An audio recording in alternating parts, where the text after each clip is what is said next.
Friends, आज हम बनाने जा रहे हैं मिक्स फ्रूट जैम। ये खाने में बहुत ही टेस्टी है और देखिए कितना सुंदर कलर बना है। तो चलिए बनाना शुरू करते हैं। देखिए इसके लिए हमें चाहिए, ये मैंने फ्रूट लिए हैं कुछ, स्ट्रॉबेरी, एप्पल, पाइनएप्पल और ग्रेप्स लिए दोनों तरह के। और इसके लिए हमें चाहिए एक लेमन, और जितने हमारा फ्रूट का वेट है उसी वेट के हमें चीनी चाहिए।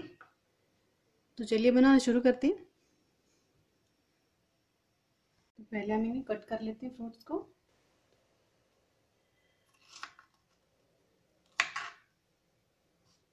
सारे फ्रूट को अच्छे से कट कर लेते हैं छोटा छोटा, इस तरह से, ताकि ये अच्छे से मिक्सी में ग्राइंड हो जाए।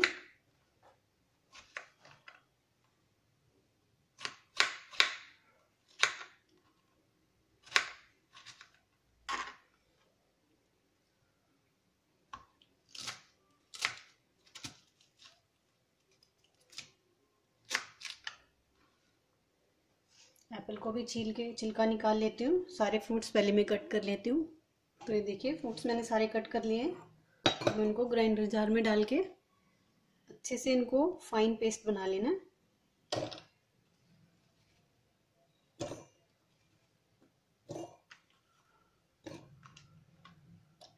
अब इनका पेस्ट बना लेते हैं। तो देखिए मैंने इनका पेस्ट बना लिया। इसी तरह से ग्रेप्स का भी बना लेते हैं। तो ये देखिए मैंने ग्रेप्स का भी पेस्ट बना लिया है। इस तरह से सारा मिक्स कर देंगे।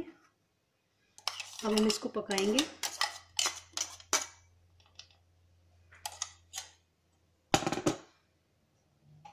ये देखिए, अब हम इसको इस तरह से हिलाते हुए पका लेंगे।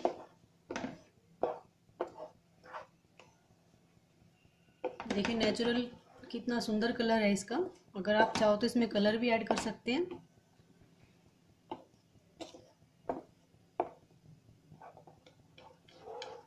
इसी तरह से हिलाते हुए इसको, जब ये पकने लग जाएगा तब हम इसमें चीनी डालेंगे।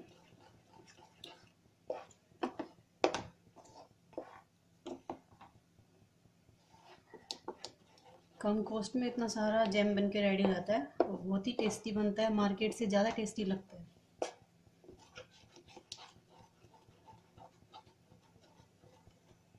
ये देखिए इसमें बॉयल आ गया है। अब हम इसमें चीनी ऐड कर देंगे और इसका एकदम थिक पेस्ट बनाना हमने। जब तक इसको इसी तरह से हिलाते हुए पकाना है, जब तक ये बिल्कुल थिक ना बन जाए।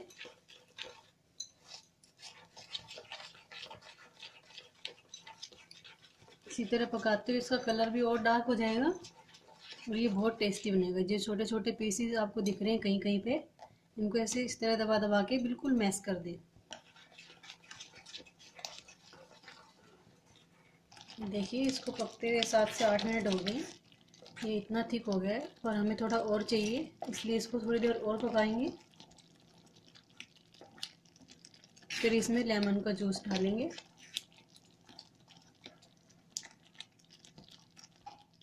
तो ये देखिए थिक हो चुका है। अब हम इसमें लेमन का जूस मिला देंगे।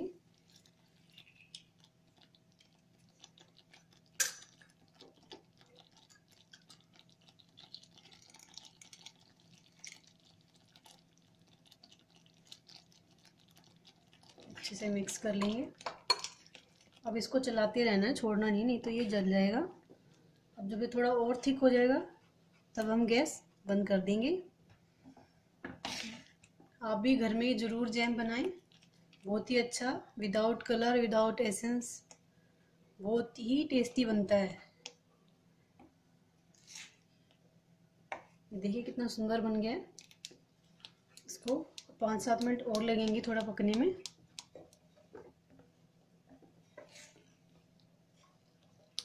इसी तरह से हिलाते हुए पकाना, नीचे तले से कहीं चिपक ना जाए नीचे। जो नींबू हमने डाला है उससे ये ख़राब नहीं होएगा। आप इसको महीने भर तक स्टोर करके रख सकते हैं। और नींबू से जो ये इसका मीठे का टेस्ट है वो एकदम बहुत अच्छा हो जाता है, इसलिए नींबू इसमें डाला जाता है।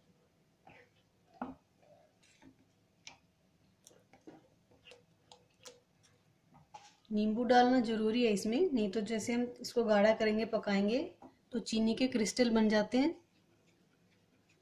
नींबू ज़रूर डालें।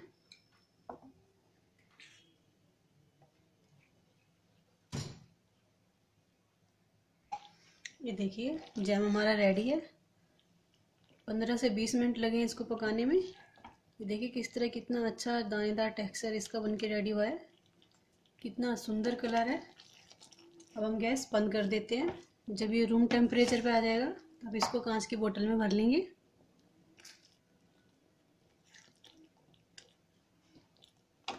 गैस बंद कर देते हैं।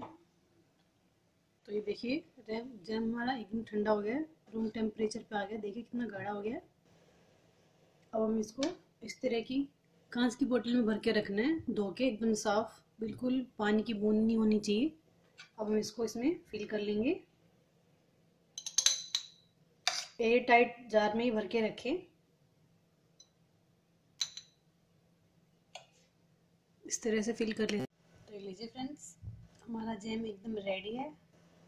मैंने इनको बोतल में भर दिया है। ये देखिए कितना थिक है, बिल्कुल नहीं गिर रहा। बहुत ही टेस्टी बन के रेडी हुआ है। आप भी ज़रूर ट्राई करें।